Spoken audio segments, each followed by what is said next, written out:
Students, this is Vishal from Jasmeet classes. आज important questions discuss करेंगे और आज का सब्जेक्ट जो है वो है सेमेस्टर 6 बीकॉम का बैंकिंग एंड इंश्योरेंस। तो आपने जिन लोगों ने 3 सब्जेक्ट्स में से बैंकिंग इंश्योरेंस सेलेक्ट किया है तो ये वीडियो आज उनके लिए है। तो बैंकिंग इंश्योरेंस जो है आपके लिए नया कॉन्सेप्ट तो नहीं है, लेकिन एक सब्जेक्ट एक बन गया है, क्योंकि 11th क्लास और 12th क्लास इकोनॉमिक्स में भी आपने एक स्मॉल कॉन्सेप्ट में बैंकिंग के बारे में पढ़ा हुआ है। कमर्शियल बैंक क्या होता है, सेंट्रल बैंक क्या होता है, और इंश्योरेंस के बारे में भी आपने बिजनेस स्टडीज़ में, अगर आप कॉमर्स के स्टूडेंट है तो पढ़ा होगा। तो यहाँ पे हम कंबाइंड एक कॉन्सेप्ट पढ़ेंगे, बैंकिंग एंड इंश्योरेंस। तो इसके कुछ इंपॉर्टेंट क्वेश्चंस हैं, इसके आंसर्स आपको हमारे नोट्स से मिल जाएंगे। आप चाहे तो हमसे नोट्स परचेज कर सकते हैं, या 10 ईयर्स या बाहर से आप चाहो तो कोई इनकी बुक्स जो रेफरेंस बुक्स हैं वहाँ से भी इनके आंसर्स को आप ले सकते हैं। बस आपको इक्वेशंस को अच्छे से प्रिपेयर करना है ताकि आप आने वाले ऑफलाइन एग्जाम्स में इनको अच्छे से लिख सकें। तो डिस्कस करते हैं। तो आज का जो फर्स्ट क्वेश्चन है, जो एग्ज़ाम में कई बार रिपीट होता है, वो है define the term insurance and give the difference between the assurance and the insurance. What are the functions of insurance. Insurance से आप क्या समझते हैं, यानी बीमा से आप क्या समझते हैं, और अश्योरेंस और इंश्योरेंस दो अलग अलग चीज़ें हैं। अश्योरेंस और इंश्योरेंस, इन दोनों में क्या अंतर है, और इंश्योरेंस के क्या क्या फंक्शन हैं। तो एग्ज़ाम में क्वेश्चन 15 नंबर का आ सकता है, आपको पूरा डिटेल में इसका आंसर देना है कम से कम। डिस्कस करते हैं नेक्स्ट क्वेश्चन को। अगला क्वेश्चन है explain the principles of insurance and its benefit to different stakeholders. Insurance के क्या क्या प्रिंसिपल्स हैं, जैसे कि अटमोस्ट गुड फेथ एक प्रिंसिपल है, indemnity, contribution, different kind of principles, यानी इसके क्या क्या सिद्धांत हैं। और जो स्टेक होल्डर्स का मतलब होता है जैसे कस्टमर्स या फिर कोई एजेंट, सप्लायर या कोई बिजनेसमैन, इन सब के लिए इंश्योरेंस के प्रिंसिपल्स का होना कितना ज़रूरी है, ये आपको वहाँ पे एक्सप्लेन करना है। ओके, अगला question explain the historical background of insurance in India and reforms in Indian insurance sector. Question कहता है कि इंश्योरेंस की हिस्ट्री को समझाएं, यानी कब कब इंडिया में स्टार्ट हुआ, या आप चाहो तो उसकी हिस्टोरिकल पूरे वर्ल्ड लेवल पे भी हिस्ट्री इसकी बता सकते हैं। काफ़ी इंपॉर्टेंट क्वेश्चन है अगला क्वेश्चन जो मैं आपको बताने वाला हूँ। Right a short note on recommendations of Malhotra committee. Malhotra committee के बारे में आपको रिकमेंडेशन मतलब क्या होता है कि मल्होत्रा कमेटी ने कोई इंश्योरेंस से रिलेटेड कुछ एक्ट और कुछ रूल्स रेगुलेशंस बताए थे कि अगर आप इनको डिस्कस करें तो आप क्या क्या कर सकते हैं। तो ये चीज़ें 1994 में इनकी रिपोर्ट जो आई थी, और उसमें कुछ फॉलोइंग रिकमेंडेशन जैसे कि structure, competition, investment, customer service, तो ये सब चीज़ें आपको इंश्योरेंस में मल्होत्रा कमेटी के अंदर ज़रूर बतानी है। अगले क्वेश्चन पे आते हैं।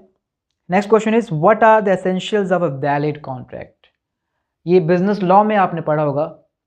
वैलिड कॉन्ट्रैक्ट, कोई भी कॉन्ट्रैक्ट अगर वैलिड है तो उसमें क्या क्या चीज़ें होना बहुत ज़्यादा ज़रूरी है, एसेंशियल्स है, तो वह आपको उसमें बतानी है। ओके, अगला question write a note on IRDA act 1999।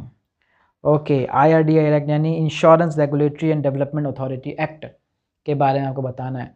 जैसे रेगुलेटरी बॉडी होती है बैंकिंग की RBI, ऐसे इंश्योरेंस की रेगुलेटरी बॉडी होती है IRDA, जो इंश्योरेंस से होने वाली दिक्कतों को, जो उनके लिए रूल्स रेगुलेशंस जो वो बनाती है, दिक्कतों को दूर करती है, तो वो है IRDA। Okay, next question explain the term agent and principal with their duties and to each other. आपको बताना कि प्रिंसिपल क्या है और एजेंट क्या है। एजेंट तो आपको पता है क्या होता है, mediator, as a life insurance agent, बीच में जो मीडिएटर होता है, जैसे कि आई एम अ कॉन्ट्रैक्टर, मैं अगर कोई कॉन्ट्रैक्ट करता हूँ तो आई एम नॉट अवेलेबल, मैं अवेलेबल नहीं हूँ, लेकिन मैंने अपने बिहाफ पे किसी को रख दिया है तो वो मेरा एजेंट है, मैं कौन हुआ, प्रिंसिपल। तो जिस टाइम मैं अवेलेबल नहीं होगा तो मेरे बिहाफ पे डिसीजन एजेंट लेता है, सिग्नेचर भी वो कर सकता है, डिपेंड्स ऑन द सिचुएशन मैं उसको क्या अलाउ करता हूँ। तो यहाँ पे प्रिंसिपल और एजेंट के बारे में आपको बताना है, डिफर करना है, और इन दोनों का एक दूसरे के लिए क्या ड्यूटीज़ हैं वो आपको डिस्कस करनी है। Okay, next question explain the concept of the consumer protection act 1986। बहुत इंपॉर्टेंट क्वेश्चन है। कंज्यूमर प्रोटेक्शन एक्ट यानी उपभोक्ता संरक्षण अधिनियम 1986 को एक्सप्लेन करना है। बार बार मैं फिर से ये बोलूँगा, एक्सप्लेनेशन अगर कुछ भी दो किसी भी फीचर्स की तो वो दो आप बुलेट पॉइंट्स में। ओके, अगला क्वेश्चन है explain the 3 tier system in resolving the consumer disputes.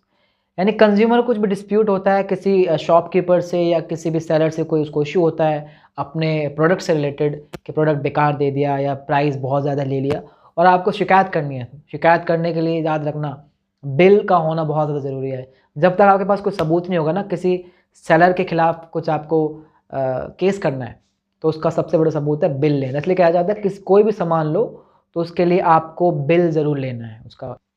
Okay, अब नेक्स्ट क्वेश्चन पे आते हैं। Okay, explain the history of banking system with indigenous one. Indigenous one यानी जैसे कि अभी पहला क्वेश्चन, इससे पहले कुछ क्वेश्चन डिस्कस किया था कि इंश्योरेंस की हिस्ट्री क्या है। अब क्वेश्चन आ गया what is the historical background of the banking system specially the indigenous. Indigenous मतलब द इंडियन बैंक सिस्टम के बारे में बताना है। हिस्ट्री क्या है बैंक सिस्टम की, कब स्टार्ट हुआ, इंडिया में पहला बैंक कब बना, वगैरह वगैरह। ओके, इस क्वेश्चन को अब आप ज़रूर सभी क्वेश्चन को, सिर्फ इसी को नहीं, सभी क्वेश्चन को अच्छे से प्रिपेयर जरूर करना। काफ़ी इंपॉर्टेंट क्वेश्चन है। मैं ही नहीं कहूँगा सिर्फ इन्हीं क्वेश्चन को आप डिस्कस करो, प्रिपेयर करो। इसके अलावा आपको जो लगता है वो भी प्रिपेयर करो, लेकिन ये काफ़ी ऐसे क्वेश्चन हैं जो एग्ज़ाम में बहुत बार रिपीट होते हैं। तो ये थे हमारे बैंकिंग इंश्योरेंस के कुछ इंपॉर्टेंट क्वेश्चंस। तो इसके लिए आप हमें कांटेक्ट कर सकते हैं। हमारा जो नंबर है हमारे डिस्क्रिप्शन बॉक्स पे दिया हुआ है, और साथ ही साथ हमारे चैनल को सब्सक्राइब करें और वीडियो को लाइक करें, और नोटिफिकेशन पाने के लिए आप दबा दें बेल आइकन को। Thank you so much.